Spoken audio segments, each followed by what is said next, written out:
Jack went to a small record store downtown to sell some records, but saw a pickup truck speeding toward an Audi that was turning the corner. Right after the crash, a guy in a baseball cap jumped out of the pickup, pulled out a gun, and shot out the Audi's window.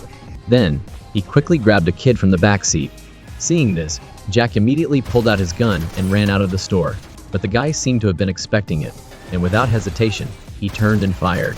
Jack barely dodged the bullet, while the kidnapper was dragging the kid towards the pickup truck. Without hesitating, Jack raised his gun and aimed straight for the tires. The pickup truck swerved and crashed into the curb. Instantly, Jack seized the opportunity to take down the kidnapper with a fatal shot. But just as he was about to get the kid out of there, another man shouted and charged at him. Jack, thinking he was an accomplice, didn't hesitate to pull the trigger. But as the man fell, something shiny fell out of his hand, a police badge. It was then that Jack realized he'd made a huge mistake. And to make matters worse, the moment he and the kid ran, another cop car came out of nowhere and started tailing them. Thinking about what just happened, Jack immediately slammed on the gas, speeding off, trying to shake the cop car that was relentlessly chasing him. After successfully losing the cops, Jack drove to a secluded spot, getting ready to steal another car to get out of there. He told the kid to call the cops, but warned him not to give away his description. But the kid was still terrified, desperately begging his savior to stay and protect him. Jack completely ignored him though, just focusing on wiping his fingerprints off the car. He said in a low voice that he had just shot a cop, and now he was a wanted criminal. Hearing that, the kid quickly said that his family had money and power, and could help Jack get out of this mess. After the kid kept begging and begging, Jack finally agreed to take him home. They quickly arrived at a mansion in the suburbs. The security guard at the gate was already waiting. Seeing the huge guy, even bigger and more muscular than himself, Jack knew he couldn't just act rashly and obediently get out of the car to be checked. From the first moment they met, the air between them was as tense as a bowstring. Luckily, the kid quickly stepped in to explain, which made the guard's attitude gradually soften. After confiscating Jack's gun, the guard finally felt safe enough to let them into the mansion. Jack was quickly led to the kid's father's study. The man introduced himself as Beck, a regular carpet merchant. If the room wasn't filled with guns, Jack might have believed that lie. Understanding the hidden probing in Beck's words, Jack recounted the whole story in detail. He also frankly stated that he needed a new identity and a temporary place to hide from the police. Beck still wasn't completely convinced about Jack's motives though. He signaled to his henchman, Duke, to take him away for the time being, saying he wanted to think it over some more. But then Jack did something completely unexpected. He deliberately left his fingerprints on a glass, making it easy for Beck to investigate his identity. Sure enough, just a few hours later, Jack was taken to a secret warehouse because Beck had found out everything. Jack had graduated from West Point Military Academy, joined the military police, and received many medals of honor. Beck assessed Jack as a talented individual, and he happened to be short on manpower at the moment. Therefore, he wanted to recruit Jack under his wing. But first, he had to pass a small test. Immediately after that, a hulking bodyguard standing nearby handed Jack a gun. Jack had no choice but to take it. But with the air of someone truly dangerous, Jack was scary enough to give people heart palpitations. As soon as the bullet was loaded into the chamber, without hesitation, he pointed the gun straight at his head, his finger quickly squeezing the trigger. The dry metallic click of the gun cocking echoed, giving everyone goosebumps. This terrifying display stunned Beck, and it took him a long time to recover before he hurriedly snatched the gun from Jack's hand. Originally, this game was just a test by Beck. He wanted to see how brave the giant in front of him was, but he never expected Jack to genuinely have no fear of death. As a result, he passed the test perfectly. Jack nonchalantly reached out his hand to take the gun back, but Duke suddenly squeezed the trigger, and the bullet hit an oil drum on the shelf, shattering it. At this point, Jack realized he had made a serious mistake. He almost died because of his overconfidence. They didn't value human life at all. However, thanks to the liquid leaking from the oil drum, Jack inadvertently discovered a secret cellar underneath. Immediately afterward, Duke took him to a room. He muttered that until he was trusted by Beck, he would have to stay here. Once he was sure there was no one outside the door, Jack immediately went to work. He began searching every nook and cranny in the room. After confirming there were no listening devices, Jack sat down on the bed and twisted off the heel of his shoe. Taking out a hidden cell phone, he immediately dialed a number and said one short sentence, "I've infiltrated." As it turned out, the entire situation today was part of Jack's plan. A few days before, when Jack had just arrived in this peaceful small town, he was waiting for a bus at the station. when he suddenly spotted a pickpocket about to make his move. Without hesitation, Jack stepped in and taught him a lesson he wouldn't forget. Just then, an Asian man came out of the store across the street. Jack quickly gave chase, but the heavy traffic blocked his path. Jack could only helplessly watch the man get into a car and drive away. Without delay, he immediately called the Special Investigations Team, requesting to report important information to Commander Turner. But surprisingly, Turner was on a secret mission and couldn't answer the phone. Jack had to ask Powell, the team's operator, to query the license plate of the suspicious car, but fate was teasing him. Powell reported that the system was undergoing maintenance and couldn't be searched immediately. With no other choice, Jack returned to his rented room, waiting for a return call from the office.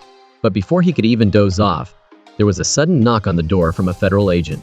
Running outside at this point was not a smart choice, so Jack immediately turned and climbed through the bathroom window to escape. But as soon as he poked his head out, he was grabbed by a federal agent lying in wait. She quickly explained the reason for her appearance. The FBI was investigating a company led by Beck, but in reality, he was a notorious drug lord. The suspicious car that Jack was trying to track down was the vehicle Beck used to meet with his business partners. That's why it had been flagged by the FBI, and when Powell tried to query it, the system triggered an alarm.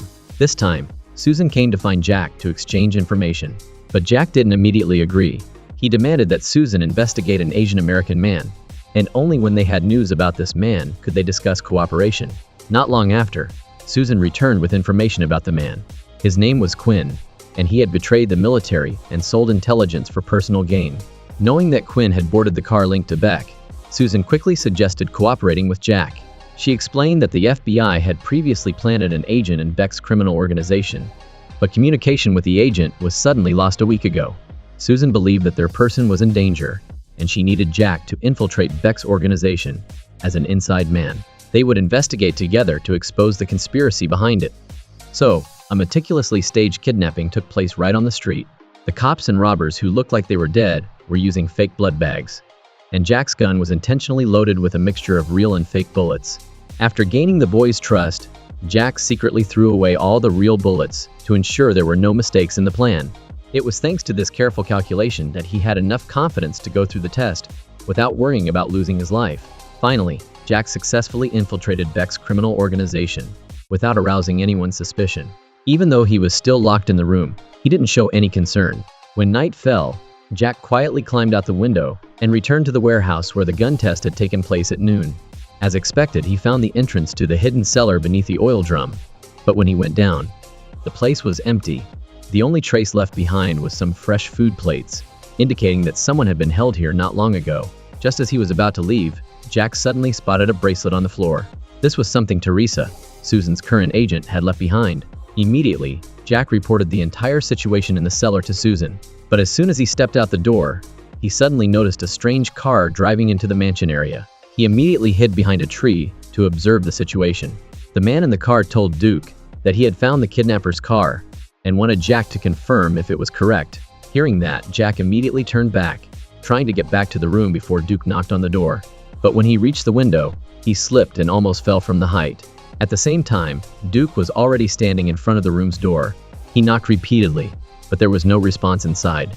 Sensing something was wrong, he took out the room's spare key.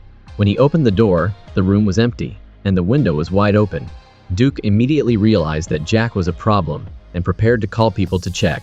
Unexpectedly, Jack stepped out of the bathroom wearing only a pair of shorts, his face showing an innocent and confused expression.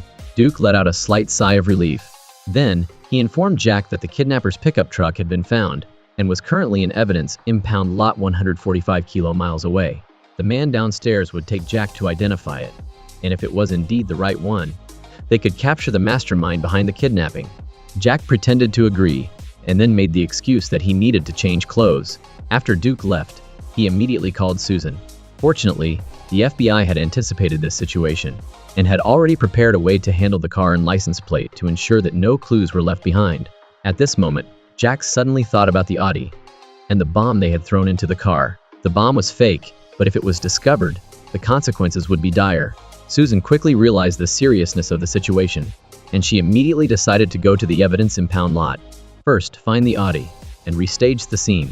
Meanwhile, Jack had to find a way to stall to buy more time for her to act. On the way to the station, the man driving introduced himself as Dahl. It was he who had traced Jack's information through his fingerprints. Dahl talked incessantly, proudly boasting about his extensive network of connections in the town. But amidst the boasting, Jack subtly noticed a clear contempt for Beck in Dahl's tone. This suggested that the person behind the organization was very likely not Beck. Meanwhile, Susan had arrived at the evidence impound lot and quickly found the Audi. However, restaging the scene would take more time. Therefore, Jack used the excuse of getting out of the car to buy coffee, temporarily holding Dahl back. But he couldn't stall for much time. They soon arrived at the vehicle storage area. Seeing Dahl's car slowly entering the parking lot, the support team outside immediately reported the news to Susan. At this time, the work of modifying the scene was not yet complete. Fortunately, Dahl ruined things himself. Earlier, he had arrogantly proclaimed that as long as he took action, entering and leaving the evidence impound lot would be as easy as pie. But ironically, there was a surprise inspection today. The police officer on duty had a stern expression and didn't even bother to acknowledge the wad of cash that Dahl offered. Seeing that the other party was being tough, Dahl unconsciously reached behind him, preparing to draw his gun to threaten him. But at that moment, Jack unexpectedly struck first, landing a thunderous punch on the police officer's face. The opponent didn't have time to react and immediately collapsed to the ground. The two casually walked into the parking lot. Very quickly, they found the confiscated Audi. Dahl eagerly stepped forward to inspect it. In just a moment, he discovered something unusual. This car is too clean. If it had been bombed, there's no way there wouldn't be any traces. Just as he was still in doubt, Jack calmly pointed to the license plate, saying this wasn't the Audi from that day. But Dahl was still not at ease, because the car model and the location of the collision both matched. He didn't believe there could be such a coincidence. But at this point, Jack appeared extremely confident. Drawing on his military experience, he explained that if there were dead bodies in the car, the police would follow the procedure and take the car to a low-temperature storage facility. Hearing this, Dahl felt it made sense. Then, the two returned to the mansion. However, as soon as he got back to his room and was preparing to rest, Beck unexpectedly burst into the room, announcing that he needed to go see Duke to receive a new assignment. With no other choice, Jack had to get up and go to the gym. Unexpectedly, there he encountered the security guard, who was even bigger than himself. As soon as they met, there was a tense confrontation. To avoid trouble later, Jack suggested an arm wrestling match, a pure test of strength to prove their abilities. But when both of them were straining to match the strength, Jack suddenly let go without warning, causing Polly to punch himself in the eye. Polly immediately went crazy and was about to start a fight. But at that moment, Duke appeared and stopped the conflict. He said that Beck had assigned a new mission to Jack. Immediately afterward, Duke led Jack to a truck and announced that this time he would be playing the role of a driver. He had to drive this truck to a designated location within 6 hours. The only requirement was that he was not allowed to open the truck during the entire trip. In addition, the truck was equipped with a tracking device to monitor its location in real time. After receiving the mission, Jack immediately set off and took the opportunity to report the entire situation to Susan. He asked her to send someone to the rest stop on the route for support, because he suspected that the truck might contain drugs or even the kidnapped FBI agent. After hanging up with Susan, Jack continued to contact Neagley, a friend he hadn't seen in a long time. Jack asked Neagley to investigate Duke and Polly, because he had accidentally discovered that both of them had also served in the military. But Beck didn't seem to know anything about this. Not long after, Jack drove into the parking lot of the rest stop. Susan was already waiting there. However, when they opened the truck, they were completely disappointed because it was only full of high-end carpets. There were no prohibited items and no signs of anyone being held captive. Even when using sniffer dogs, they didn't detect anything unusual. At this point, Jack suddenly realized that this was an elaborate loyalty test. The gun game from before was to test whether he dared to face life and death, and this transportation mission was to determine whether he was trustworthy. And there was only one way to pass this test: to deliver the goods to the destination as quickly as possible. When observing the reactions of those around him, he was certain that he had passed the test. But before he could breathe a sigh of relief, a worker hurriedly ran over to inform him that Dahl was waiting for Jack in the office. It turned out that in the past few days, Dahl had always been thinking about the night at the impound lot. A series of coincidences had made him suspicious. Jack's deliberate stalling to buy coffee at the gas station, and the way he unintentionally but meaningfully protected the police officer on duty. Even the stolen car had no signs of its steering wheel's wires being ripped apart. Everything was too unusual. Faced with Dahl's questioning, Jack secretly groaned inwardly. Details that seemed minor were now fatal flaws. If this continued, his identity would be exposed at any moment. With no other choice, Jack decided to strike first. He bluntly killed Dahl, then broke all the joints in his body to stuff him into the narrow space under the desk. At this time, Duke had been waiting impatiently and kept honking the horn to urge him on. Fortunately, he didn't detect anything unusual, but Jack knew that he couldn't hide this for long. On the way back to the mansion, Jack tried to remain calm to answer Duke's questions. He insisted that Dahl didn't say anything about any discoveries, but when he looked down, Jack noticed a blood stain on the back of his hand. Without revealing signs of panic, he casually stuck his hand out the car window to let the wind blur the blood. Finally, he returned to the mansion safely. At this time, Polly was standing guard in front of the door. Although he still doesn't like Jack, he reluctantly lets Jack pass out of respect for Duke. As soon as he entered, Jack immediately went straight to the bathroom, quickly washing the blood off his hands. But just as Jack was preparing to enjoy dinner, Duke suddenly walked in and announced that Beck wanted to see him immediately. A sense of unease washed over Jack. He feared that Dahl's death had been exposed. Then, he tried to find a way to stall, but under Duke's urging, he finally had to leave the dining room. When he entered the office, the thing Jack feared the most happened. Beck directly asked about the kidnapping incident. Both the pickup truck and the Audi had disappeared without a trace, which was completely illogical. But Jack remained calm, skillfully steering the conversation in a different direction. He insisted that his observational skills were never wrong, and if Beck had trusted him enough to hire him, he shouldn't doubt him now. But these words angered Beck, and he yelled at him to get out of the office. Jack returned to his room and received a call from Neagley. Through a thorough investigation, Neagley discovered an astonishing truth. Duke had indeed been a cop, but now he had become the right-hand man of a criminal gang. His criminal record was so long that it couldn't all be written on one page. Dahl was even more terrifying.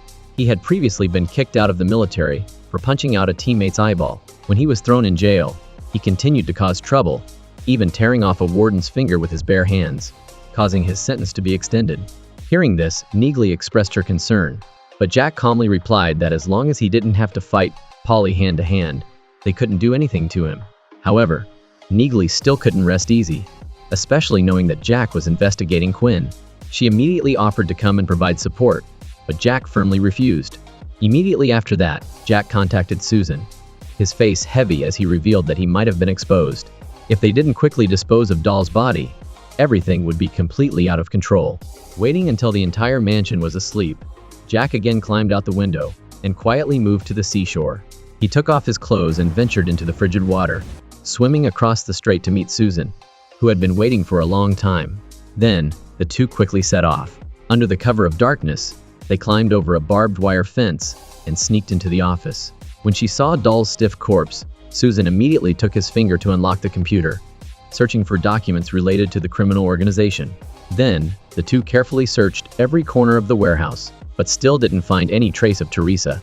With no other choice, Jack marked Dahl's body into an abandoned container and took his pistol as a backup weapon. But just as they were cleaning the blood on the floor, a truck suddenly stopped in front of the door. Two drivers walked into the office and immediately discovered the suspicious bloodstains. But before they could react, Jack and Susan unexpectedly launched an attack. Susan wasn't able to dodge in time and was restrained by one of the drivers. Fortunately, Jack intervened in time, helping her escape from danger in a flash. After disposing of all the bodies, the two returned to the rendezvous point. Jack took off his outer clothing and returned it to Susan, then once again immersed himself in the frigid water to swim back to the mansion. The next morning, as soon as he woke up, Jack realized that the atmosphere in the mansion was extremely chaotic. It turned out that the deaths of the two drivers had caused a severe shortage of manpower for transporting goods. Jack pretended not to know anything and proactively offered to help, but Beck refused immediately. Instead, he assigned him the task of escorting his son to the city. Before leaving, Jack even deliberately teased Polly. Richard, witnessing the scene, couldn't help but remind Jack that Polly was a true madman, and if he angered him, the consequences would be disastrous. Jack followed the story and continued to probe, finally digging up a name he had never heard before. Julius was the real boss behind Beck, and even Polly was nothing compared to him. Jack continued to play the pitiful role, complaining that he had killed a cop to save. Richard and his life had been completely turned upside down. Therefore, he had the right to know what illegal business this group was doing. But unexpectedly, no matter how much he was pressed, Richard kept his mouth shut and didn't reveal even the slightest clue. only replying that his family only traded carpets. So, the two continued to stroll around the city center. Jack diligently carried out his escort mission, while taking advantage of a bathroom break to report all the information he had just gathered to Susan. Then, the two quickly discussed the next plan. Finally, Jack decided to take Duke out of the picture, so he could get closer to the real people behind it all. Next, he asked Susan to prepare a discreet apartment, completely isolated from the power, water, and internet networks. Susan didn't hesitate and immediately got to work. In another development, after buying toys, Richard accidentally ran into some old classmates. It seemed they had a long-standing feud. Without saying a word, the group ruined Richard's newly bought toy and even tried to get physical. Fortunately, Jack appeared in time. In the blink of an eye, he had taken down all of them. Then, he coldly warned them that if they dared to touch Richard again in the future, they should prepare their graves. Having been saved by Jack once again, Richard finally let down his guard. After thinking about it for a while, he decided to tell the truth. His father was nothing more than a puppet for Julius. Just because his father had extensive connections in the international logistics industry, Julius had seized all of their assets and used the carpet business as a front to transport large quantities of contraband overseas. Polly and Duke were not his father's bodyguards, but Julius's henchmen planned to monitor him. Hearing this, Jack immediately asked for information about Quinn. Richard said that he had never heard of that name. Not long after, the two returned to the mansion. At this time, Beck announced that he had received an email from Dahl. The email revealed the hiding place of the people who had kidnapped Richard. Therefore, he decided to take Jack and Duke there to avenge his son. Hearing that, Jack made the excuse of going to the bathroom, but in reality, he ran straight to the seashore, pulling out the gun hidden under a rock. Before leaving, Beck looked at Jack and promised that if he performed well tonight, he would immediately make Jack a permanent employee upon their return. Jack outwardly appeared happy, but his face remained strangely calm. After who knows how long, the three finally arrived at the rendezvous point. As it turned out, this was the house that Jack had asked Susan to prepare. Everything was a meticulously planned trap. The email had been sent by Susan using Dahl's computer. The purpose was to have a legitimate reason to lure Duke here and find an opportunity to eliminate him. But even after turning the entire house upside down, they couldn't find anyone. Just as Duke was about to give up and leave, a cold gun barrel was suddenly placed close to his head. Jack said in a cold voice, "Where is Quinn?" Duke immediately realized that Jack was an undercover cop. Upon realizing this, Duke breathed a sigh of relief. After all, betraying Julius would certainly lead to death, but being arrested by the police would at most only result in a few years in prison. However, he didn't expect that Jack wouldn't follow the usual rules at all. He immediately pulled the trigger, and the bullet pierced straight through Duke's head. Immediately afterward, Jack fired shots wildly around the room, creating the scene of a fierce gunfight. Then, he quickly activated a homemade bomb. An earth-shattering explosion rang out, and the house was immediately engulfed in flames. Taking advantage of the chaos, he quickly jumped into the car, quietly taking out the gun that Dahl had used. Seeing this, Beck immediately recognized that it was Dahl's gun. With just this one detail, he pieced together an entire fabricated story about Richard's kidnapping. And of course, in that story, Jack was the hero. Beck has completely spun around like a top without knowing it. Meanwhile, Susan and her subordinates were still secretly monitoring the shipping warehouse. However, they happened to take a picture of Julius. The first 3 episodes of the show come to an end here. Thank you for your interest in watching. Goodbye and see you again. Using some excuse, Jack tracked Susan down to her safe house. After telling her about everything in the woods, Susan pulled out a stack of photos. Turns out, these were pictures she'd snapped down at the docks. She was convinced this guy was the real boss, this Julius guy. Jack barely glanced at the photos before recognizing him. It was an old acquaintance. The thing is, back then he wasn't going by Julius. He was Quinn, the same guy Jack thought was dead and gone. The very same guy I thought I had killed years ago when Jack was in the military. His commanding officer gave him a recruit to train. Her name was Cole. Before any negotiations even started, the commander signaled for Jack to look out the window. It turned out Cole's car had arrived. From a very first meeting, Jack sensed that Cole was a talented guy, because after the initial greetings, Cole said to Jack, "I can tell you I just found out I was assigned to you." "Why do you say that?" "Well, as soon as I heard I'd be working with you, I did a little digging. I heard you have high expectations for your subordinates, but you also really respect your colleagues. If you knew I was coming, there would already be 2 chairs here, but there's only one." Cole proved her worth with her abilities. So Jack got straight to the point. He handed Cole the file he was holding. It was a case involving a weapons expert named Gorowski, who was selling classified information. Jack wanted to hear Cole's opinion. After reviewing the file, Cole concluded that Gorowski was being forced to sell the information. First of all, he's over 40 and has no prior criminal record.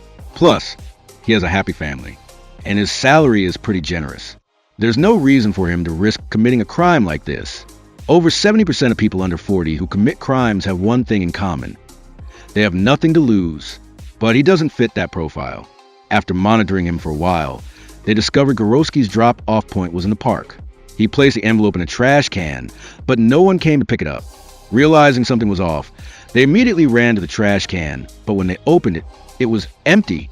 Just then, a garbage truck drove by. Jack remembered that when Gorowski left, the garbage truck had momentarily blocked their view, creating a blind spot. So Jack immediately took off after with Cole. And sure enough, they found a lead. Even though they hadn't caught his accomplice or found any hard evidence, Cole devised a plan. They brought Gorowski into the interrogation room and used the information they had to set a trap. Cole told him that they knew he was using newspaper classifieds to make the deals and that they'd already caught the middleman. The middleman had, of course, ratted him out, blaming everything on Gorowski. Hearing this, Gorowski started to say something, but after thinking about it, he just hung his head and stayed silent. Cole kept the pressure on. You're going to be charged with treason. Treason means a death penalty. Your wife and children will have to suffer the consequences after you're gone. He took my daughter. That's when Gorowski started spilling everything, holding nothing back. At first, someone wanted to partner with him to sell classified information, but when he refused, they kidnapped his daughter, forcing him to agree. Why didn't he go to the police? Because the person behind it all was Quinn. He works in military intelligence. He has people in both the police and the military. If I went to the police, he would know immediately. Hearing this, Susan felt like the MO was familiar. It was exactly how Quinn controlled Beck. Jack agreed with her assessment. After all, an old dog can't learn new tricks. When Cole checked Quinn's call history, they found a suspicious phone number. The owner of the number was Safwan, a Syrian with a military background. It was likely he was the buyer. After tailing Safwan, Jack and Cole cornered him in a small alley. But Safwan misread the situation and ordered his men to attack Jack. But Jack wasn't someone to mess with. Don't pull your guns. Let me guess. These hired goons charged by the hour, a few $100 a day. Is that worth dying for? The younger guy heard this and shook his head. I guess you're right. Help these idiots up. Let's get out of here. At this point, Safwan finally understood the situation. After spilling everything he knew, he agreed to carry out the deal under Jack's supervision. That way, they'd have solid proof. After reporting to their superiors, the operation officially kicked off. Safwan and Quinn met to make the exchange at a bus station, and the whole thing was caught on camera. The next step was to arrest the target. And since Cole had been a huge help on this mission, Jack gave her command of the arrest team. Cole led the team into action. But when the expected time came and went, there was still no word from her. Their superior tried to reassure Jack and told him not to worry. It takes about 35 minutes to get from here to Macklin, plus another 10 to park. Arresting him shouldn't take more than a minute.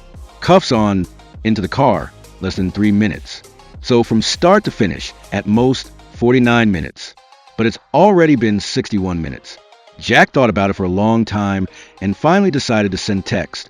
But when he read the reply, Jack realized something was wrong, because there was one word at the end of the message that shouldn't have been there. Boss, is everything all right? The first time we met, I told her not to call me boss. And Cole never needed to be told something twice. Jack immediately led a team to Quinn's office, but all they found was another arrest team member. There was a bloodstain on the door, suggesting that Quinn had kidnapped Cole because he needed to know who her boss was. If Cole gave up Jack, Quinn would eliminate him, and the case would lose its only witness. Quinn would get away scot-free. After a frantic search of Quinn's assets, Jack discovered a remote location, a farm. He immediately drove there and cautiously entered the warehouse. Jack saw the scene in front of him. Cole hadn't made it before Jack arrived. Jack could only give Cole 3 seconds of silence, and then it was time to find Quinn and send him straight to hell. Seeing Quinn packing up inside the house, Jack just needed a string and a bell. He easily got Quinn's attention, making him come out to investigate. As Quinn bent down to look at the footprints in the dirt, Jack suddenly appeared from the opposite direction. pointing a gun right at Quinn's head. At this point, Quinn was still trying to bribe Jack. He said as long as Jack let him go, money was no object. But Quinn misjudged Jack. Jack didn't need money. He wanted him to pay with his life. Jack took Quinn to the riverbank. Without a word, he shot Quinn right in the head. Then, he fell off the cliff into the deep abyss below. I used his own .22 caliber pistol. That way, the ballistics wouldn't match my military-issued weapon. But the problem is it was a small caliber gun, and the bullet might have gotten stuck in Quinn's skull. That's how he managed to survive until now. Back at the barn, Jack gently lowered Cole to ground and covered her with a sheet. Just then, backup arrived. They asked him if he was okay. After learning about the history between Jack and Quinn, Susan finally understood why someone as skilled as Jack would get involved in her plan. When he got back to the mansion, Jack had a good night's sleep, but then there was a knock at the door. It was the maid. She'd noticed that Jack never changed his clothes, so she bought him a new set. After changing and heading out, Beck gave Jack a new assignment. Dahl's laptop had been stolen, and it contained the entire shipping manifest. The whole plan. Beck needed Jack to find that laptop. Jack knew the laptop was with Susan, so he tried to mislead them, saying maybe the laptop was still at Dahl's hideout. I already burned that place down, but it has a tracking app. If it's lost or stolen, we can find it. Beck rattled off the laptop's location. Quinn had sent 3 guys to retrieve it and wanted Jack to go along as backup. Right now, the laptop was still in Susan's car. She was busy trying to hack into it to find some leads, and her phone was dead. Jack had no choice but to leave a message. Susan, Quinn is tracking Dahl's laptop. Ditch it, then get out of there now. But just then, Quinn's goon showed up. Julius was very clear. If you find anyone who shouldn't be here, kill them on sight. Will Jack get there in time to save Susan? That's the end of episode 4. Let's all tune into episode 5 together. Jack is suddenly slapped across the face by Beck, and his nose starts bleeding immediately. Jack was sprawled out on the ground for a long time before he could even stand up. What the heck just happened? Let's rewind to the end of episode 4 to find out. In the last episode, Quinn tracked down the laptop, and 3 armed assassins stormed the factory. They were searching everywhere for Susan. In a life or death situation, Jack called Susan, but he couldn't reach her. He immediately ordered his subordinates to call the factory's landline. As for him, he sped off the factory as fast as he could. Not far away, the ringing phone alerted Susan. "Hello, this is the factory. Get out of there now. Quinn's goons are on their way." As soon as she hung up, she was immediately attacked. If Susan hadn't reacted quickly, that bullet could have been embedded in her. Hearing the gunshots coming from inside the factory, Jack jumped out of his car, only to find the iron gate locked tight. With no other choice, Jack decided to use brute force. He gripped the gate and ripped it open. Then, he pretended to be an ally coming to offer support. After confirming Jack's identity, the assassin didn't suspect a thing and signaled that there were 2 enemies inside. As soon as he turned around, Jack shot him dead. And just like they say, trusting strangers too much has consequences. A cold bullet shot from behind. The second assassin spotted Susan, but unfortunately for him, he missed. Not only was his aim terrible, but he was also dumber than Susan. Susan shot him in the leg, making him fall. Immediately after, without any hesitation, she unloaded a few more bullets into him, because an enemy is only truly harmless when they're dead. But Susan didn't realize that her police badge had fallen to the ground. If they found it, they'd know the police were onto them. After finding the last assassin, Susan kept her cool and was about to pull the trigger, but suddenly a strong arm appeared. "He's the last one. If I keep surviving these ambushes, and I'm the only one left, wouldn't that be suspicious?" Heading toward the south gate, Jack also mentioned that the laptop had a tracking device. Remember to ditch it when you're driving. Time was of the essence, and they couldn't say anything else. Luckily, Jack spotted the police badge on the ground and picked it up. Then, he climbed to a higher position and opened fire, suppressing the assassin's firepower to provide cover for the 2 of them to escape. Throw out the window. Only after hearing Susan's car drive away did Jack pretend to panic and drive his car out of the factory. After getting the assassin into the car, he immediately drove it straight into the mud, no more acting needed. This car only had 2-wheel drive and no differential lock. The assassin could only helplessly watch Susan escape. On the way back, he reported the situation to Quinn. "Our opponent isn't hiring women or old people. Plus, one of them has a Glock. Listen to me, that's a government gun. The guys in the factory are federal agents." After hanging up, The assassin said Quinn was furious, but first they had to take care of something else. He told Jack to push the car carrying the assassin to the coastline, where there was an extremely strong current, like a natural junkyard. Jack quietly memorized this location, then went back to the diner to relax and drink a cup of coffee. At first, he thought the coffee was pretty good, but then he found out it was civet coffee. They feed the civets coffee beans, wait for them to digest, and then collect the beans from their poop. Hearing this, the two guys across from him burst out laughing. Turns out, a tough guy like Jack liked eating poop the best. Seeing the maid eating ice cream with a fork, these two started making some crude, trashy jokes, seeing how they were treating the maid. For Jack, he couldn't stand it. He started subtly roasting the two guys, but with real depth. One of them, not knowing when to quit, lunged to punch Jack. Before he could even get out of his chair, Jack punched him out cold. Jack asked, "What do you think about the dessert?" "No opinion. I have diabetes." Since the previous two assassins were dead, Quinn brought these two in as replacements. Now they knew who the real boss was. After going back to his room, Jack started searching everywhere. He wanted to find a safe place to hide the police badge. But right at that moment, there was a knock at the door. Jack quickly hid the badge under his pillow. When he opened the door, he saw a tray of food on the ground, a fork, ice cream, and pastries. Jack knew that this was a thank you gift from a maid. Meanwhile, back at the safe house, the driver and bodyguard from the first episode had been held for days, but they hadn't given up any information. He'd been planning his escape the whole time, constantly begging for a cigarette. Susan's subordinate was too naive and didn't realize he'd secretly taken a swig of rubbing alcohol. When he started to light the lighter for him, he sprayed the alcohol out and attacked the guard. The guard was burned alive on the spot. When Susan returned to the safe house, she discovered the horrifying scene, but she didn't have time to grieve. The most important thing now was to warn Jack. If the driver returned to the mansion, Jack's identity as a spy would be completely exposed. When he received the news, Jack said that the driver had no money or phone, and Beck's number wasn't public. "Do you know Beck's number?" "He's gonna have to go back there himself." "How much time do I have?"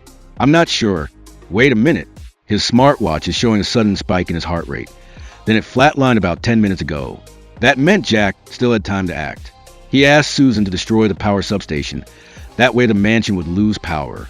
Jack would have a legitimate reason to go outside to check, and no one would suspect him. Then, Jack told one of Susan's subordinates, "Park the car about a kilometer away from the mansion." Jack brought one of the subordinates with him and headed towards the car. He planned to stage an accident. That way, the driver would stop the car to check things out. Push harder. Both of them put all their effort into flipping the car. The subordinate asked Jack what he should do next. Jack simply replied, "You should stay in the car." Seeing that he was a little worried, Jack reassured him. A car will appear right after the bend up ahead, and he will hit the brakes. If he's driving at 70 miles per hour, he can stop within 500 feet. We're 500 feet from a bend, only 6 feet to go. The subordinate suddenly felt immense pressure in his head. He could only repeat 3 words, "I'm dead meat." While the two of them anxiously waited inside the mansion, Beck was also giving orders. Everything's been off lately. Nothing's been going smoothly. He was starting to suspect that there was a spy mixed in with them.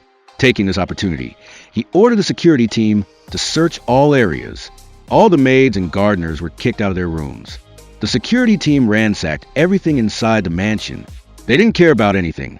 They only knew how to follow Beck's orders. The search continued. The last surviving assassin finally reached Jack's room, and he wasn't gentle with anything in it. Not only did he ransack the closet, but he also threw Jack's clothes on the ground, even stomping on them. At this point, if he just turned to his left, he would see the police badge hidden under the pillow. Meanwhile, the driver arrived at the spot where Jack was waiting in ambush. Everything went exactly as Jack had predicted. The driver stopped the car to assess the situation. But before he could even get a good look at the subordinate, Jack shot him straight in the back of the head. Because time was of the essence, Jack told the subordinate to drag the driver's body into the woods and hide it temporarily. Jack had to quickly return to the mansion to check on the situation. As soon as he drove up to the gate, Jack immediately sensed something was off in the air. Polly, who always stood guard at the security booth, was gone. The gate was wide open. Stepping inside, a silence covered the entire mansion. There wasn't a soul in sight. Grabbing his flashlight, Jack slowly made his way towards Beck's office. As soon as he saw Jack appear, Beck immediately asked about the power outage. Jack had no choice but to lie. "It's nothing. I heard over the radio that a drunk driver crashed into the power substation. The whole district is without power. The answer sounded reasonable enough. So Beck didn't ask any further questions. He said that they had just finished searching all the rooms and had discovered something interesting. There was a police mole inside the mansion. Hearing this, Jack suddenly remembered the police badge under his pillow. He swallowed hard and slowly reached his hand behind his back. If there was even the slightest sign of trouble, he would strike immediately. His heart pounded as he tensely waited. "We found this in the maid's room." "What is this?" "Some kind of phone. She's been leaking information about our deals, including the upcoming delivery time." Hearing this, Jack secretly breathed a sigh of relief. Even though he had narrowly escaped this time, Jack tried to think of a way to save the maid. He said that he had a way to make her talk.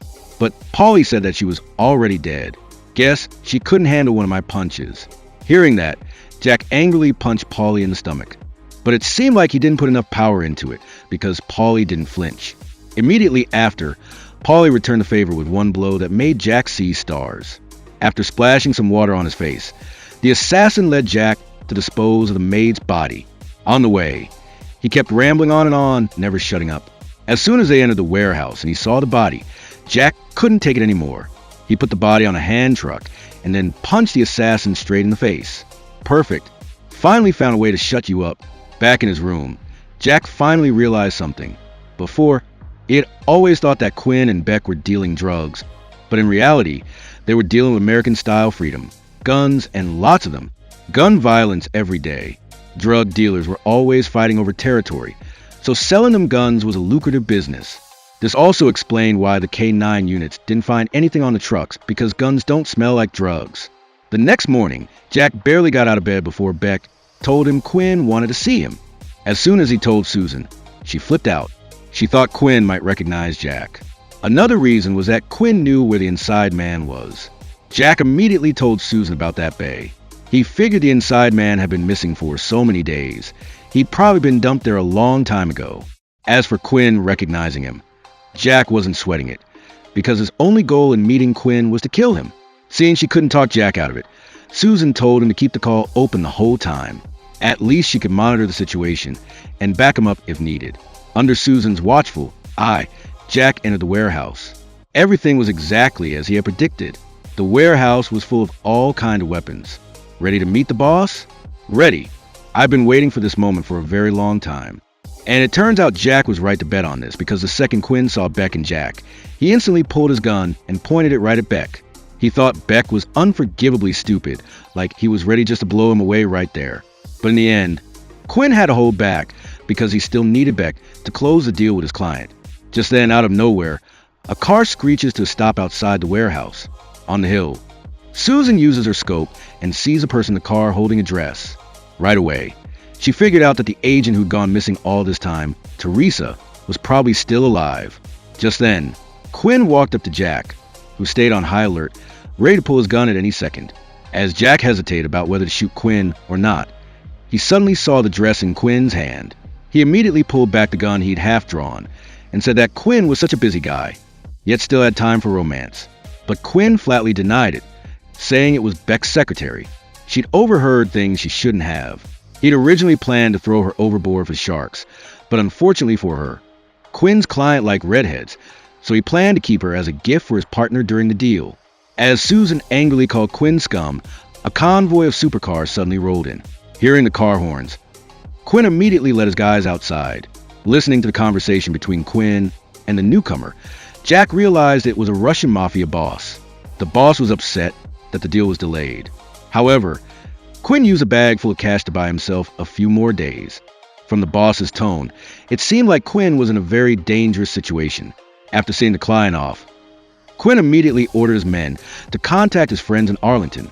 He wanted them to dig up dirt on anyone investigating his operations to make sure this deal went off without a hitch.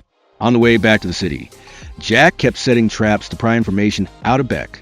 And this time, Beck was different than usual, telling him a lot of things. Turns out, the deal was delayed because of bad weather that kept the goods from arriving on time. Meanwhile, Quinn had bet everything on this deal. If it didn't go through in the next few days, they were all going to face some serious consequences. This weekend also happened to be Richard's birthday, so Jack and Richard headed into the city to buy a birthday cake for Beck's dad. But just as they were about to walk through the door, Jack suddenly made an excuse about wanting to grab a coffee. Then, he turned into a small alley and met up with Susan.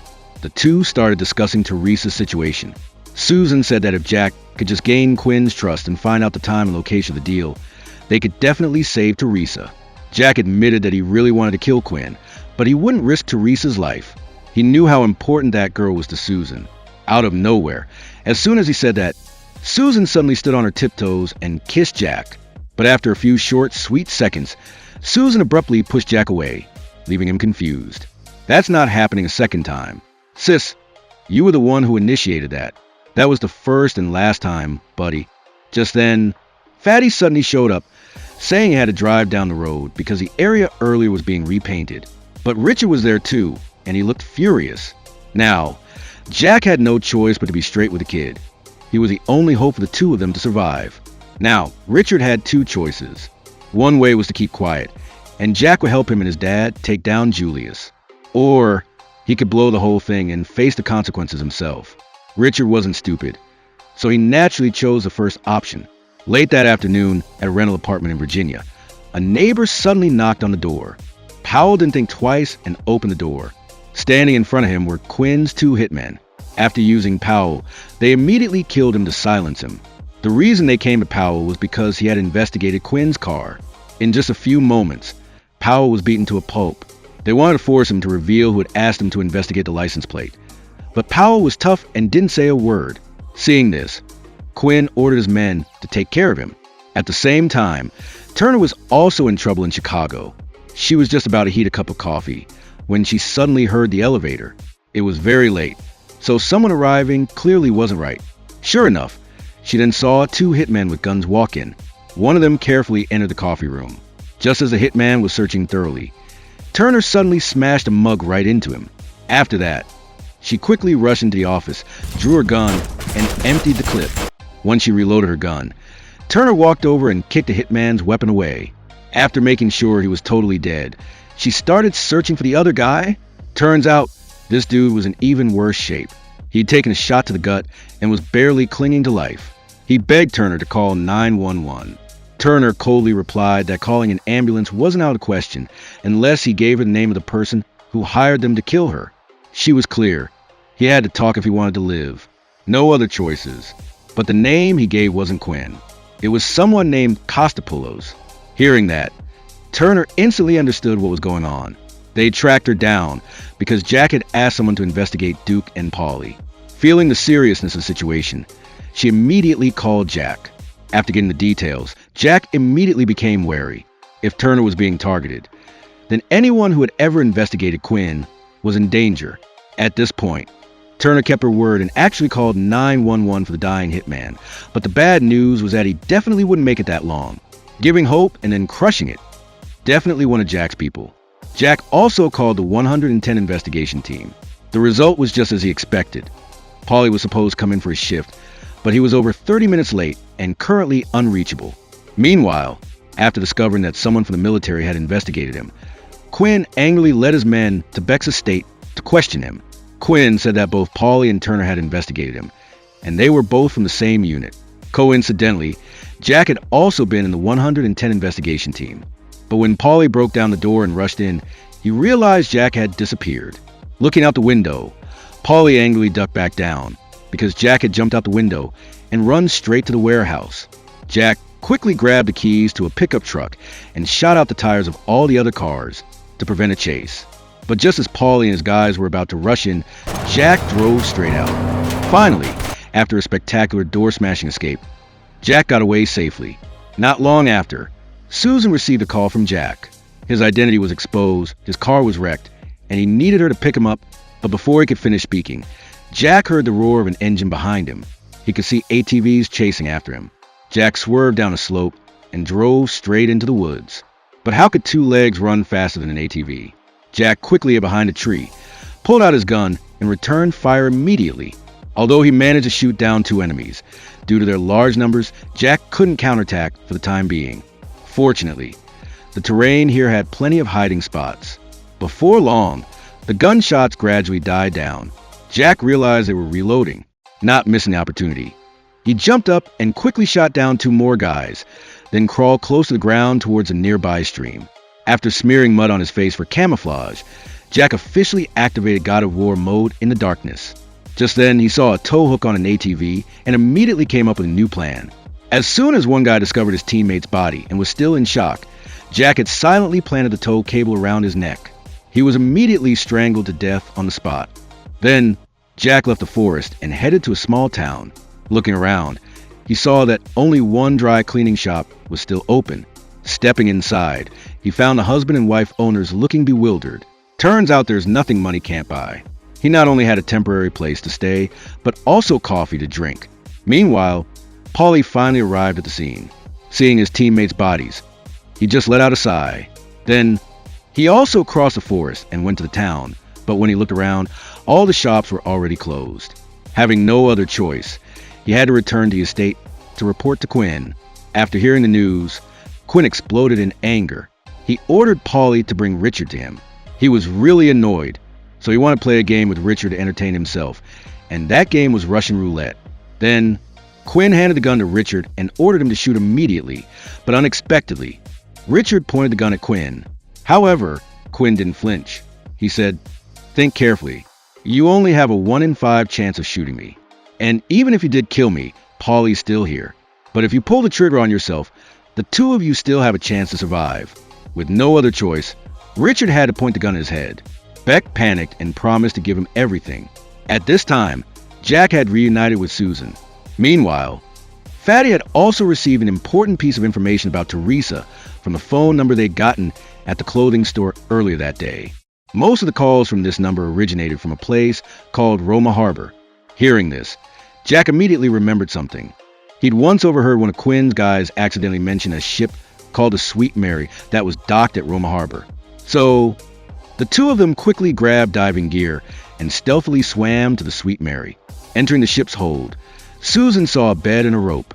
This was enough to prove that Teresa had been held here, based on the pills left on the plate. It was clear that the girl had suffered brutal torture. Just then, one of Quinn's guys drove a canoe back to the ship. The noise he made immediately alerted Jack and Susan, and they both quickly found hiding places. Meanwhile, the henchman noticed watermarks on the deck. Sensing that something was wrong, he cautiously drew his gun and slowly advanced towards the ship's hold. Susan launched a surprise attack, causing the oil lamp to catch fire.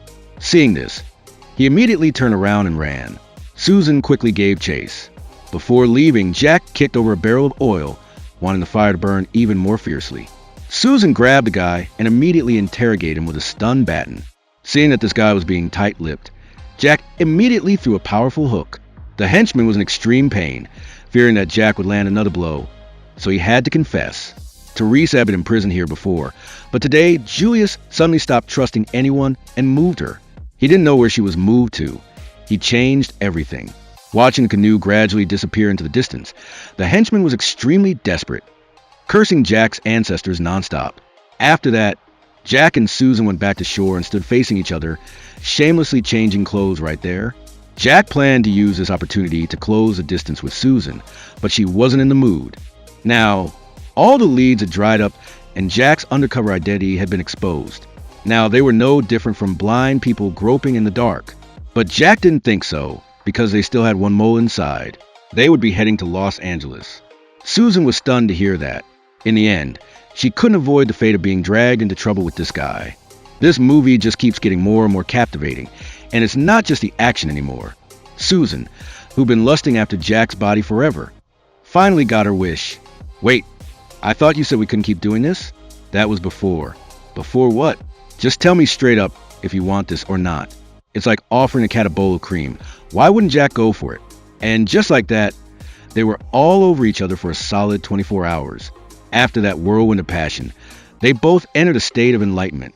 Susan showed Jack the security camera footage, and they both took the opportunity to chow down on some food to replenish their energy.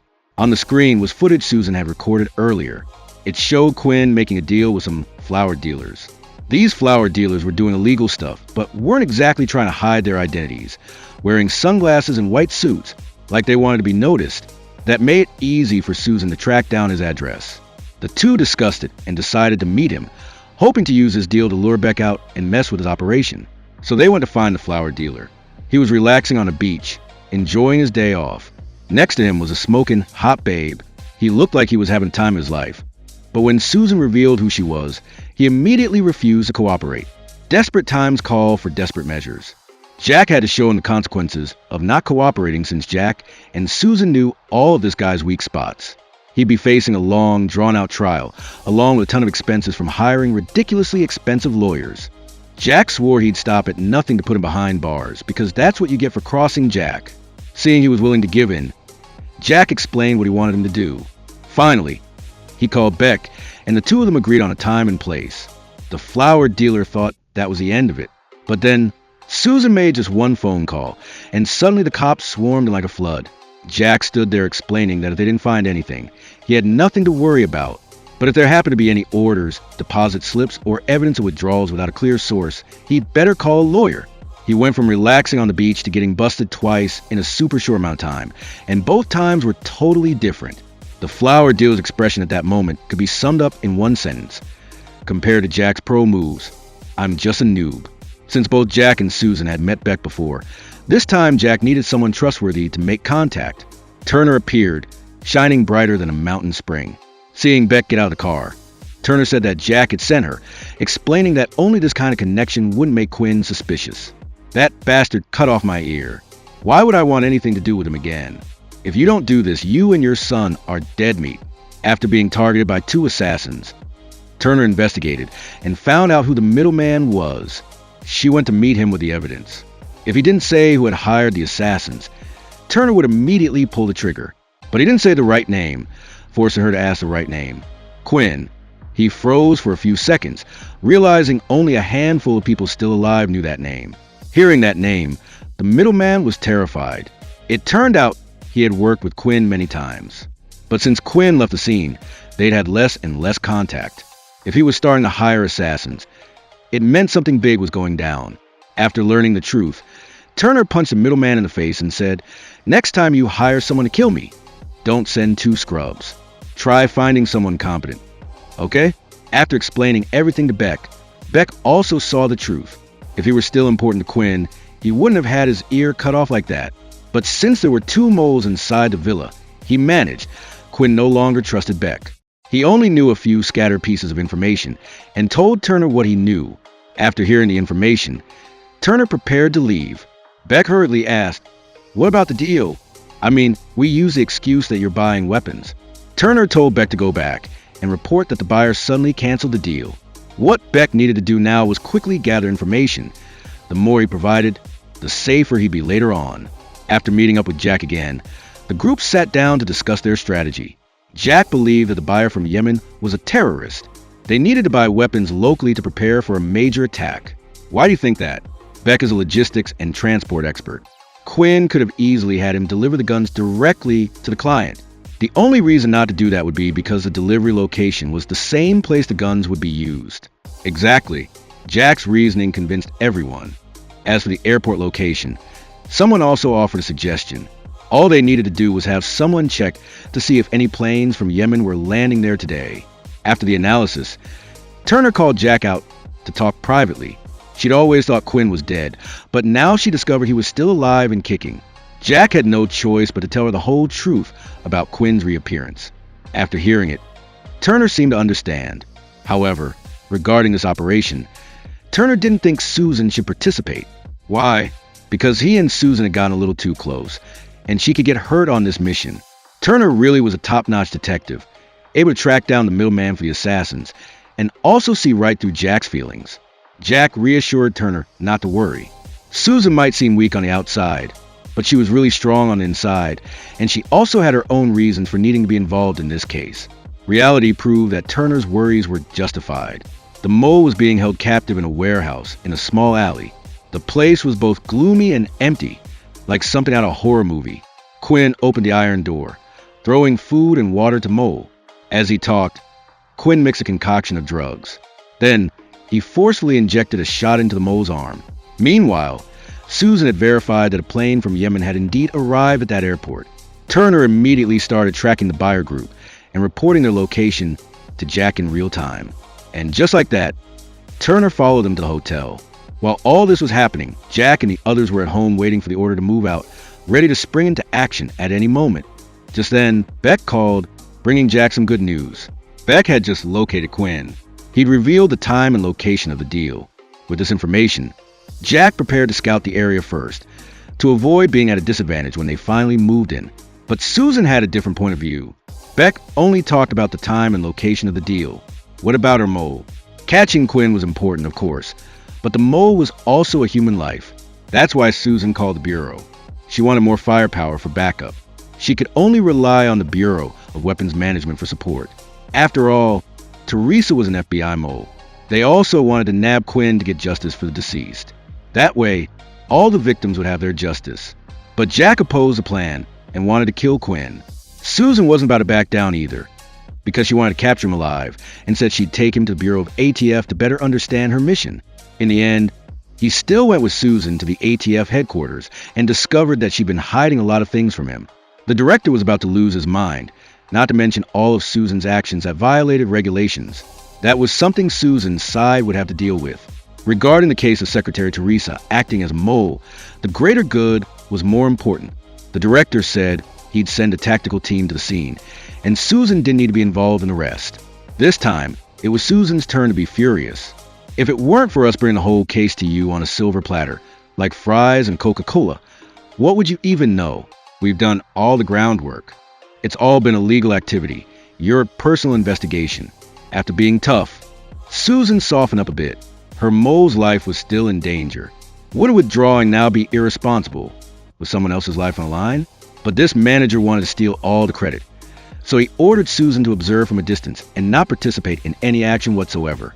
Jack spoke up, adding that since Quinn was using his son to threaten Beck, they needed someone to protect Richard. Moreover, Quinn used to be Jack's target, and it was his own carelessness that allowed Quinn to return like this. So Jack also wanted to participate in the operation. The director didn't pay any attention to Jack's words and told him he could just hang out, but Jack refused to agree. He'd anticipated this would happen. So without saying a word, Jack slammed the door and left. Finally, the moment of the deal arrived. Fully equipped police officers had set up a perimeter. The commander and the surveillance van saw everyone move into position. He handed the surveillance van over to Susan and then left to command the scene. Susan glued her eyes to the monitors. On the surveillance screen, Jack saw the weapons truck arrive. He immediately left the van to prepare for action. Susan saw something unusual and followed him. She discovered that Jack was carrying a sniper rifle and urged him to get back to the surveillance van, but Jack still refused. Seeing this, Susan had no other choice but to tell Jack that if he killed Quinn, he'd be wanted for life. Jack said he already knew this. Susan had her way and he had his. Faced with Jack's stubborn, muscle-bound head, Susan couldn't reason with him any further. She angrily turned back to the van, and Jack called Turner.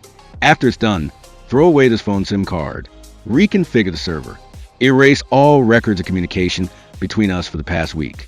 Seeing the buyer group appear, Jack told Turner to hang up, but Turner told Jack that she'd been following the buyer group the entire time, and they hadn't stopped the car at all. Hearing that, Jack realized he'd been tricked. It turned out that a birthday party for Beck was being held at the estate. All sorts of people were coming and going. A deal at a party would be discreet and hide identities easily. Quinn hadn't trusted Beck at all. The information he gave Beck was completely false. Jack told Turner to keep a close eye on the buyer group, that they were heading to Beck's house, and the deal was happening at Beck's house. Don't let them see you. Get closer to the villa in case they try to take the mole. I don't get it. Quinn isn't there. This is a trap. It's Beck's birthday today and the place is packed. Lots of people are coming and going perfect cover for a deal to go down. Now, Quinn never trusted Beck in the first place, so he deliberately fed him bogus info. Looking through the scope of his sniper rifle, he quickly spots Quinn's mercenaries moving in on the factory. Just as one of the mercs is about to open fire on Beck, he dives for cover inside a car. All hell breaks loose and massive firefight erupts. At the same time, Susan suited up in her vest and charged in to back them up. This junkyard that used to be quiet is now a full-blown war zone. Cops and mercs are going at a hammer and tongs, guns blazing everywhere. Every second, someone's going down. Jack can't just stand by and watch. So he ditches the sniper rifle and jumps right into the fight. Just then, Susan pulls up in her car, and the mercs immediately open fire on her. Jack moves fast, taking out the threat in a heartbeat. Even with 3 more guys showing up to help, the cops can't hold their ground. They all end up giving their lives. Jack knows the only thing left to do is wipe out all the mercenaries and get revenge for his fallen comrades. At the same time, the mercenaries discover that Beck is hiding inside a car. With no other choice, Beck has to bolt, in a total life or death moment. Jack manages to catch up and save Beck's skin. Jack also lies the truth about Beck he's been played. The real deal is going down at his mansion. Just as the crew's about to head out, a phone rings. A voice says, "Erase that, now type this in." Meanwhile, Quinn thinks his plan went off without a hitch, and he's all relaxed, grooving to the music. The buyer walks into the mansion with a suitcase full of cash. Turner just arrived at the gates of the mansion, too, tailing the buyer closely. She calls Jack, asking him what the next move is. Jack lays out the plan. They'll pick up Turner, then drive the truck back to mansion. It won't raise any red flags, because the driver of the lead car is one of Quinn's guys. Sure enough, when the truck gets to the gate, the big dude guarding it just glances at them and waves them through without a second look. The truck sails right inside. As soon as they park, Jack knocks out the driver. But out of nowhere, the big guy from the gate walks up, saying the truck is parked in the wrong spot and they need to move it over by the warehouse. Jack tells Susan and the others to get moving, saying he'll handle the big guy. Everyone trusts Jack completely. As the big dude gets closer to the truck, he sees the driver passed out on the ground. Jack bursts out of the truck, tries to put a chokehold on him, but this guy's got a massive head and a thick neck. With one powerful move, the big guy throws Jack to ground. Now, the situation is looking really bad for Jack.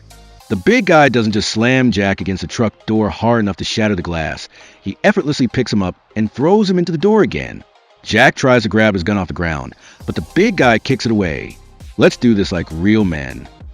The two of them charge at each other, throwing brutal punches and slaps. If it were anyone else, 2 or 3 hits would be enough to knock them out cold. As they grapple, Jack and the big guy brawl their way to the warehouse. Facing a guy who's twice his size, Jack doesn't have many options. He's got to fight smart while looking for an opening to turn the tables. Watching the big guy casually snap a shovel in half, Jack freezes for a split second. The fight between the two is getting more and more intense, and Jack's steadily losing ground. He's forced to get a little dirty, and he pokes the big guy right in the eye. Blinded and enraged, Paulie loses it. Jack takes advantage of this opportunity to pull off a powerful takedown, sending both of them crashing into a pile of sandbags. The big guy is the first to come to, and he starts tossing the sandbags aside one by one. He quickly finds Jack passed out from the impact. Suddenly, an idea pops into his head. He walks over, grabs a metal hook, wraps a chain around it a few times, and shoves the hook right around Jack's neck. Let's see how you like being choked. Damn, guy. Jack's hanging suspended in midair, his body thrashing wildly, but the chain is too tight. It's getting harder and harder to breathe. Paulie's convinced the fight is over, and he turns to leave the warehouse to report to Quinn. By now, Jack's face is turning purple, and the veins on his forehead are bulging. His arms are straining as he tries to grab the chain and loosen it, but it's no use. In a life or death situation, a person's hidden strength always comes out. Jack suddenly bends his legs, executing a backwards kick in midair, hooking his foot onto the overhead beam. With that move, he manages to break free from the chain. He spots a pitchfork lying nearby and immediately grabs it. When the big guy turns back and sees that Jack is still alive, he can't help but blurt out in shock. Now that Jack's got the pitchfork in his hands, the big guy has to be a little more careful, but the problem is, this pitchfork is seriously cheap. Jack barely manages to stab the guy once before the spiky head snaps right off. They grapple fiercely. Then suddenly they both lose their balance and go tumbling straight into the ocean. Jack quickly grabs onto a rock, trying to climb back up, but before he can get to shore, the big guy grabs his ankle and drags him back underwater. Because the current is so strong, before they can even throw another punch, they're torn apart by the waves and pulled in opposite directions. Jack struggles to the surface, thinking he's finally free, but life ain't a fairy tale. A giant hand suddenly grabs him, pulling him straight back down again. This time, the big guy puts him in a rear naked choke, squeezing Jack's neck between his legs, determined to drown him. Jack reaches out and hooks his fingers into the hole left by the pitchfork on the big guy's body, causing him so much pain that he throws his head back. In that split second, Jack unleashes a powerful punch straight into his Adam's apple. The big guy immediately loses his grip and sinks. Jack swims to shore, gasping for air, thinking he's finally taken care of him. But it's not long before the big guy's massive shadow looms up behind him. Unbelievable. Jack takes off running for his life. The big guy limps after him. When they get to the security station, Jack aims his gun, ready to finish him, but the big guy is faster. Jack immediately serves him a breakfast special, a fire extinguisher, smashed right into his face. However, with his freakish strength, the guy somehow survives and quickly gets a gun back. Finally, the big guy is down for good. Jack quickly takes off, heading straight to the mansion to back up Susan and the others. While Jack was battling the big guy, Susan's team was dividing up the tasks. Beck would stay put in the basement storage room. Turner would disguise herself as a server, wearing a white shirt to blend in with the party. Susan got a master key from Beck that could open any door in the mansion. Beck also gave Susan directions to his son's room so she could get him to the storage room. But plans never survived contact with the enemy. When Villanueva got to the kids' room, a guard appeared. With no other choice, Villanueva pulled out her gun and ordered him to drop his weapon in the toilet and close the lid. Then, he tried to quickly close the door so no one would notice the break-in. But just then, the guard suddenly lunged at him, grabbing him in a bear hug. They both went crashing into the bathroom, starting a brutal hand-to-hand fight. Due to his old age, Villanueva couldn't go toe-to-toe with a powerfully built guard. He got knocked aside. Luckily, he was a seasoned agent and knew how to use his environment to turn the tables. Meanwhile, Susan finally found a locked room. She immediately used a master key to open it. As soon as the door opened, she saw the agent they were looking for. No surprise Quinn wanted to sell her to the client because after a makeover and a good outfit, this woman was seriously beautiful. Susan tried to get Teresa out of there, but she had been drugged. She barely managed to pull her up before she collapsed back onto the bed, unconscious. Right at that moment, they heard a noise outside the door. Susan immediately looked for a place to hide. The client walked into the room, looking excited. Taking advantage of the moment, he wasn't paying attention. Susan suddenly stepped out from behind the curtains. But the client wasn't scared at all. He coldly said that if she dared to fire her gun, he might die, but neither of them would make it out alive. At the same time, Jack had made it to the warehouse where the deal was going down. He looked around at the piles of crates, searching for the right weapon. He settled on a shotgun, the perfect fit for his style. Just as the client was inspecting the merchandise, Jack opened fire. Both the big guy and the client took fatal shots. Susan seized the opportunity to get Teresa and escape. Jack entered the main hall, shotgun ready. Nobody could stand up to a shotgun blast at close range. Hearing the gunshots, the client's men rushed to find Quinn. But Quinn didn't answer. He pulled out his gun and shot the guy dead, then grabbed the bag of cash. Immediately, the entire mansion erupted into chaos. Turner chased after Quinn, determined not to let him get away. In the storage room, Beck heard the gunshots too. Worried, Beck hurried out of the storage room to find his son. Beck's worry was completely justified. On their way to escape, Villanueva and the boy were in danger. With no other choice, Villanueva decided to stay behind and hold off the enemy, letting the boy run ahead. But unfortunately, the boy ran around the corner and right into Quinn. He grabbed the boy, realizing he had a great shield. He dragged him to Beck's office, planning to grab some guns for protection. But Beck suddenly appeared. He stared at Quinn with a look of pure hatred. Quinn panicked and dropped the gun on the floor. But the boy's expression was one of intense fear. He realized it was a birthday gift he had given to Beck, a toy gun. Beck's signal for his son to come to him. The boy hesitated, but finally ran towards his father. Right at that moment, the glue holding the barrel of the toy gun together gave way. Quinn saw his chance, grabbed the gun and fired. Richard seized the opportunity and quickly dodged behind, picking up a gun and spraying bullets towards Quinn. But the kid's shooting skills were terrible, giving Quinn a chance to escape. When Turner finally caught up, it was too late. Jack had no idea Beck was dead. Right now, he only had one thing on his mind: killing Quinn. Jack chased after him and saw Quinn right in front of him, but Quinn had his men protecting him. Jack fired a shot, but Quinn managed to escape outside. Just then, the Russian mafia's cars arrived. They cut Quinn off, demanding he pay his debts. Jack wasn't about to let them take Quinn because he was his prey. The mafia boss smirked and pointed around. All of his men had the place surrounded. But just then, Jack's team arrived as backup. The stubborn mafia boss still wouldn't give up, but Turner pulled out a big bag of money. But they wanted it, all the money, and Quinn too. Turner still had an ace up her sleeve. She held up a grenade. The mafia guys thought about it for a second and finally chose the money, leaving Quinn behind. Villanueva was worried the grenade could explode, but Turner reassured them. It was just a decoration. The explosives had been taken out a long time ago.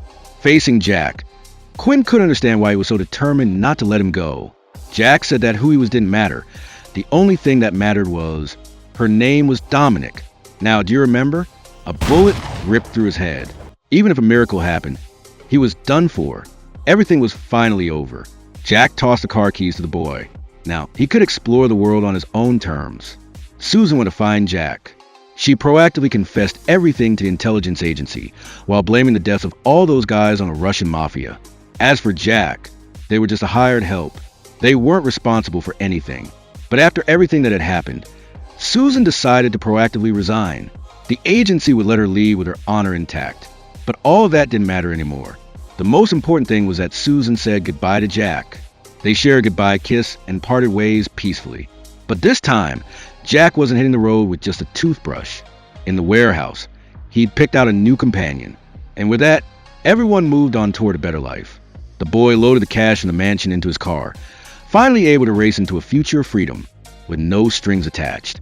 Susan brought Teresa home, and the grandmother and granddaughter reunited, hugging in silence. And Jack, the hardened man we've all gotten to know, was now cruising down the road with his new buddy,